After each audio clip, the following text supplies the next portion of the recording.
Hello friends, from today I am going to deliver a lecture on a fifth semester subject Dynamic of Machinery, chapter 5th Free Undamped Vibration and Free Vibration. First of all, introduce the definition of vibration. Vibration is a dynamic motion analysis of a body oscillated about its equilibrium position. હવે vibration છે એ કોઈપણ body હોય એ પોતાની જે equilibrium પોઝિશનમાં હોય ત્યાંથી એનું જે ઓસિલેશન મોશન છે એનું જે ડાયનેમિક એનાલિસિસ કરવામાં આવે એને કહીશું આપણે vibration. All bodies having mass and elasticity are capable of vibration. કોઈ પણ બોડી છે જે પોતે માસ ધરાવે છે અને ઇલાસ્ટિસિટીની પ્રોપર્ટી ધરાવે છે એ પોતે વાઇબ્રેશન થવા માટે કેપેબલ છે. When elastic bodies such as a spring, a beam and a shaft are displaced from the equilibrium position by the application of external forces and then released, they execute a vibratory motion. જ્યારે પણ આવી elastic body છે જેમ કે spring છે, beam છે, shaft છે, એ પોતે એના પર જો તમે એક્સટર્નલ ફોર્સ લગાવશો તો એ પોતે ડિસ્પ્લેસ થશે અને જ્યારે એના પરથી તે એક્સટર્નલ ફોર્સને રિલીઝ કરશો ત્યારે વાઇબ્રેટરી મોશન છે ચાલુ કરે છે. This is due to the reason that when the body is displaced, the internal forces in the form of elastic or strain energy are present in the body. At the release, the forces bring to the body's original position. When the body reaches the equilibrium position, the whole of the elastic and strain energy is converted into kinetic energy, due to which the body continues to move in the opposite direction. The whole of the kinetic energy is again converted into strain energy, due to which the body again returns to its equilibrium position.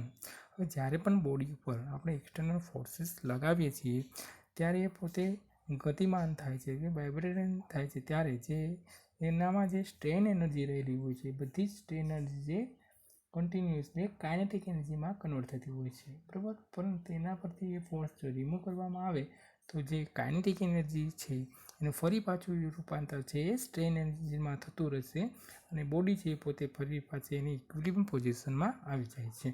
In this way the vibratory motion is repeated indefinitely. અને આ રીતના vibratory motion છે સતત ને સતત ચાલુ રહ્યા કરે છે.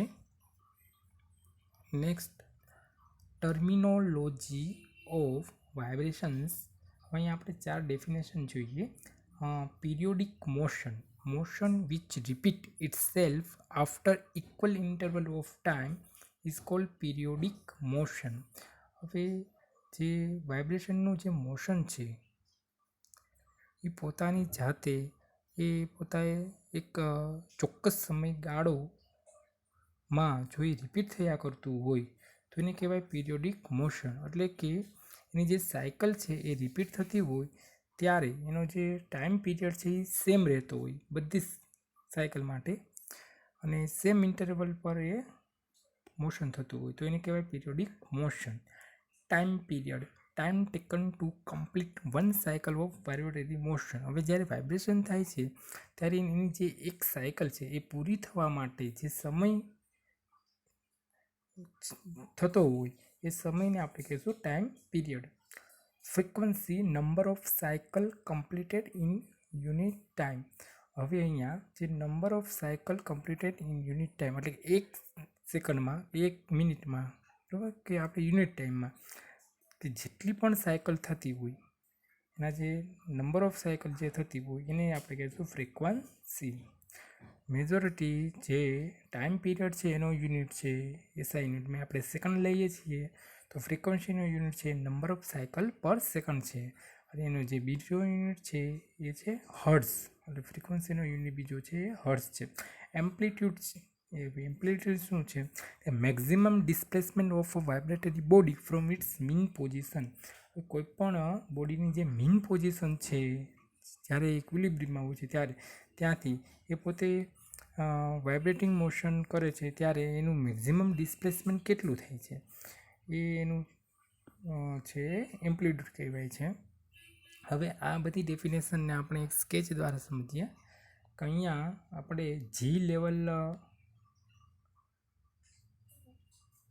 આ છે જે જી લેવલ છે એટલે કે આ લાઈન છે બરાબર.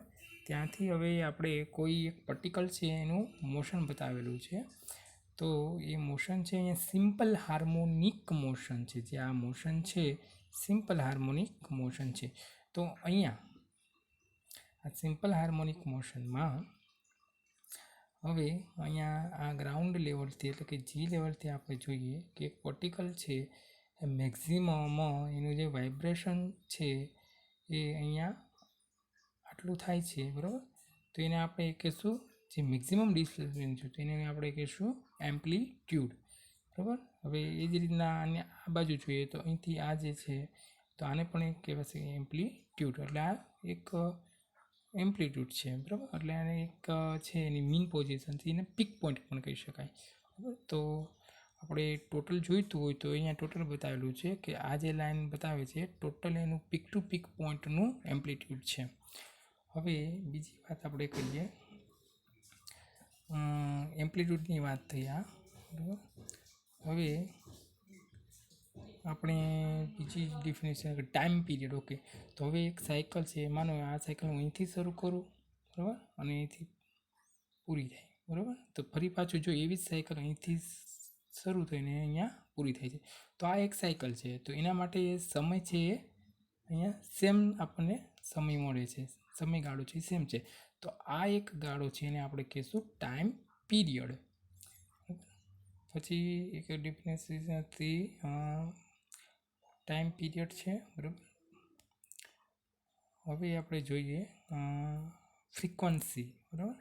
તો હવે અહીંયા નંબર ઓફ સાયકલ પર સેકન્ડ. માનો કે ટાઈમ આપણને આપ્યો હોય કે 1 સેકન્ડમાં આપણે 1 સેકન્ડમાં બરાબર 1 સેકન્ડમાં જે નંબર ઓફ સાયકલ થતી હોય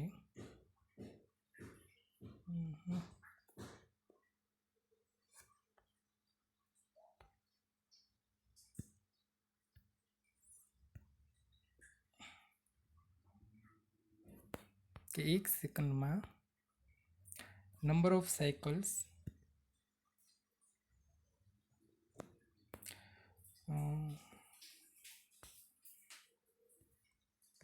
હવે આપણે અહીંયા જોઈએ કે આ સ્કેચમાં આગળ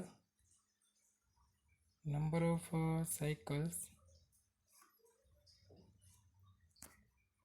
કે અહીંયા એમ્પ્લિટ્યૂડ આપેલા છે, અહીંયા ટાઈમ પીરિયડ આપેલો છે બરાબર. તો આપણે જોઈએ કે અહીંયા જે ટાઈમ ડ્યુરેશન સેમ છે બરાબર.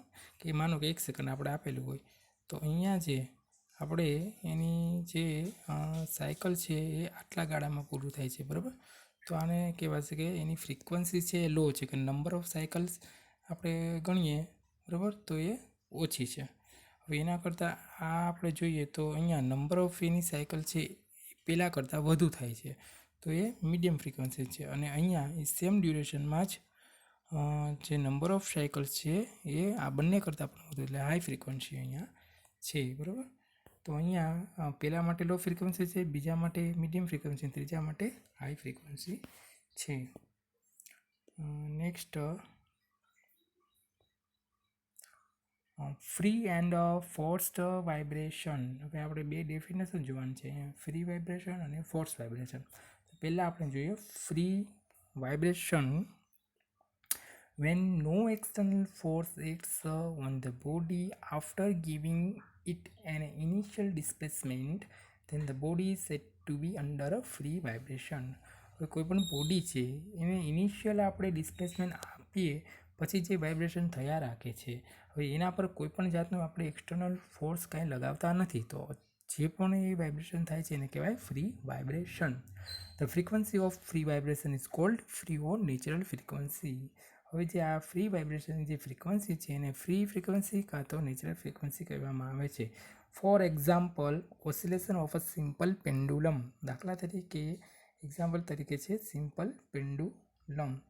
હવે આપણે કોઈ પેન્ડુલમ છે એને આપણે ઇનિશિયલ મોશન આપી દઈએ, પછી પોતાની જ રીતે એ વાઇબ્રેટ થયા રાખતું હોય છે, બરાબર. એના ઉપર કોઈ પણ એક્સટર્નલ ફોર્સ આપ્યા વગર, તો એનું જે ઓસિલેશન છે એને કહીશું આપણે free vibration. Next, a forced vibration. When the body vibrates under the influence of the external force, the body is said to be under a forced vibration. જ્યારે પણ બોડી પર કોઈ એક્સટર્નલ ફોર્સ લગાવવામાં આવે અને એની અસરથી એની અંદર જે વાઇબ્રેશન ઉત્પન્ન થાય તો આવા વાઇબ્રેશન કહેવામાં આવે ફોર્સ વાઇબ્રેશન.